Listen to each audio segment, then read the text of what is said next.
Your girl paused too close to the sun this time, guys. This is going to be one of the hardest weeks that I've had in a really long time, and I know that, or at least that's how I'm feeling on this Monday morning. I'm looking at this week and I'm like, oh my God, I have completely overscheduled myself. If you're an entrepreneur, you have probably felt that way before.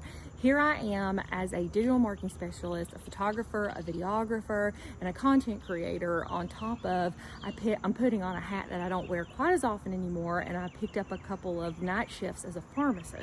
And so I'm having to do all of those things this week. I have 2 weddings, 3 boudoir shoots, 2 family shoots, a magazine cover shoot. I'm also covering photo and video for an event that a magazine that I shoot for is having on Tuesday. And I'm working 2 night shifts and 2 second shifts at the hospital. So I have absolutely overscheduled myself, but I thought, you know what, here's an opportunity. That's how my brain works. Here's an opportunity for some content to really show the nitty gritty, the hard work, what it looks like as an entrepreneur who has ADHD and overbooks herself regularly. Now in the following week, I have really tried to not schedule anything and to really dial it back and have some rest time and have some self-care. But this week, I just got to put my head down, put the nose to the grindstone and get it done. So let's go.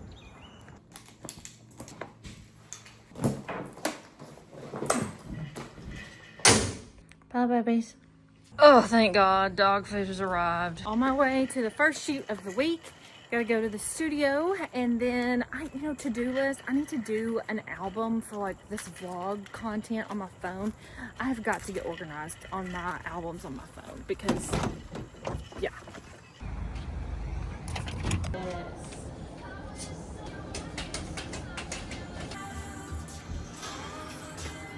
Left the studio, boudoir shoot done. Now I'm on my way to the Golf and Country Club because I'm doing cover shoot for Stroll magazine, and then I'm off to another family shoot. But I just remembered that I was supposed to get my tire fixed. I had a leak and my tire was completely flat the other day and I had to pump it back up.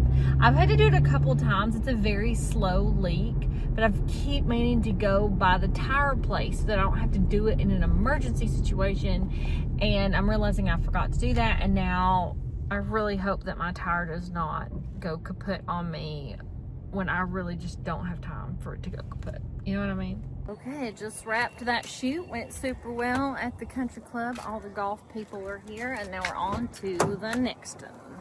Okay, that shoot's done.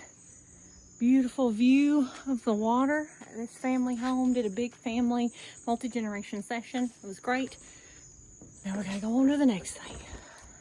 Quit trying to drink my coffee, for Pete's sake. I went by Starbucks and got whatever the hell this is. This is not boding well at all. Gunner, are you gonna miss Mama? Honestly, my biggest concern tomorrow is that these dogs are not gonna let me sleep. You can't have my puppy. Not good for puppies. Gimme. You can't have a neighbor. I'm surrounded. If the hair is any indication as to how I'm feeling right now, I need to go change clothes and get myself together, and then I'm going to a boudoir shoot before I can take a nap.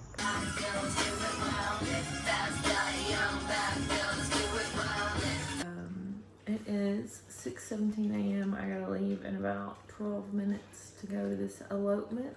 Got off work on 3rd shift, went and shot a boudoir session, which actually ran longer than usual, even though I was going to try to make it cut short, but it was a great client, so I was in the mood.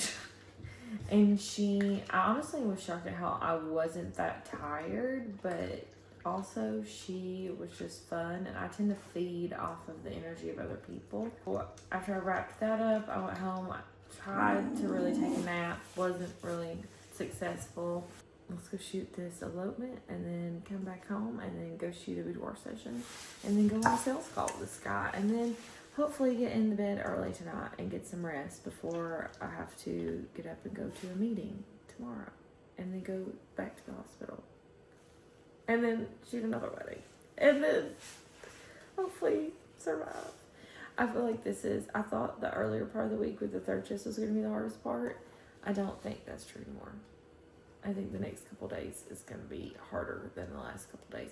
And also, I'm starting to get really anxious about the fact that I've had absolutely no time to sit at my desk and edit. And my editing queue is like 7 or 8 shoots long. And I don't think ever in my career I have had that backlog amount of editing. And so that's really starting to stress me out. They ate breakfast, okay? I just fed them breakfast, but I may or may not give them just a little bit more food, these two, because they just look so hungry. Just sometimes, just a tiny bit.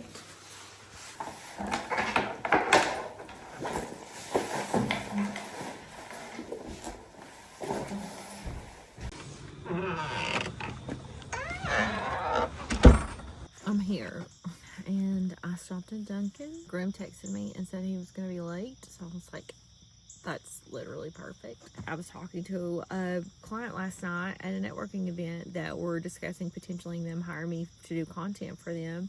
And he was kind of sharing with me some of the bad experiences that they've had with other people who have done content, both video and photo. Like, for example, they hired a professional videographer to come and get some video content for their social media, and he delivered everything in landscape, which is not usable for them. They need it in vertical and portrait for Instagram reels and TikToks and things. And, you know, the client doesn't have the editing experience or skills to be able to convert that footage. And so it was unusable to them.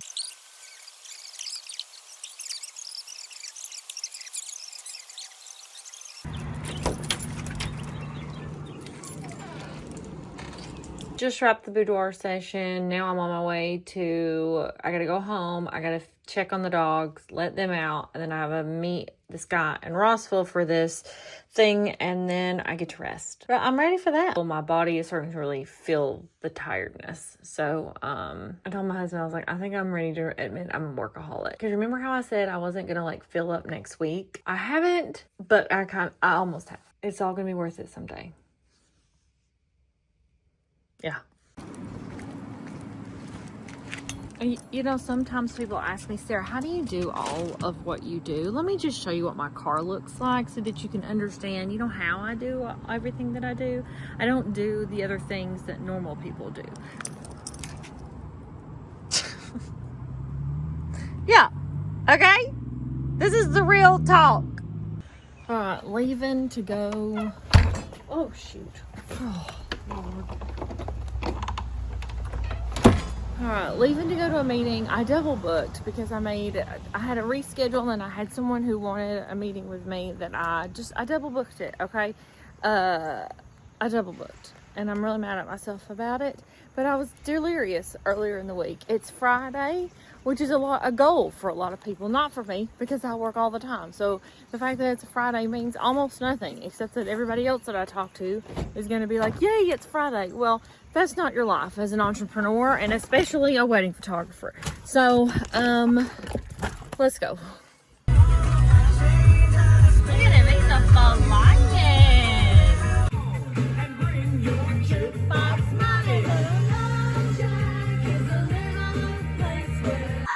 Here we are at the wedding. I just ate. I'm in a corner in a storage place, which is the common thing when we shoot weddings. Backing up card. Uh-oh. The disc is full. I have to figure that out. Okay, so now we're fully backing up everything. So I am doing better than I would have thought by the end of this week. I'm not calling it over until tomorrow, which is Sunday. I'm really trying to get everything backed up, and I'm really trying to get the sneak peeks out tonight, because I have a meeting in the morning before I'm surveilling for another shift at the hospital. So this is the life of an entrepreneur that is juggling multiple things. I know that a lot of people who are trying to start businesses while they're working a full-time job, or they're running multiple businesses, like, this is the hustle. Like, this is the real deal, where you are just busy. And, you know, there's a lot of people that are like anti-hustle culture, and I would totally understand that. And, you know, no one should ever feel shame because they don't want to hustle. But I do think in order to have a business, most of the time, you have to embrace the hustle. It's just not doable otherwise. And then once you get to a certain point, you don't have to hustle as much. And frankly, if I had not started a digital marketing business, I wouldn't have to hustle. My wedding photography business was very successful and really hit all of the goals that I ever wanted to hit for that business. And so the question is, why am I choosing to hustle again? And I think the answer to that is I love a challenge. I love a challenge, even though at times when I am tired and I'm like, why did I do this to myself? And today, I just genuinely enjoy creating and building and doing. And yeah, and that's really all there is to it. I just, even though I don't enjoy it like every single day, ultimately, I feel really good about where I am and what I'm doing and pursuing my passion and my dreams and helping other people pursue their passion and dreams. And I think that's another reason why I wanted to start this business as a means to have additional income, not work as many weekends with weddings, but also to give back, to empower and embolden and lift up other business owners and help them through the hustle and help them build something and that they can be proud of. Because I know how good that's made me feel, and if I can help someone else feel like that, then I want to do that. Figure out how to end this video. I don't even know, like, maybe I just end it. Like, I'm too tired to come up with like some sort of poignant ending. I've documented what life is like doing this and building something and trying. Maybe that's it.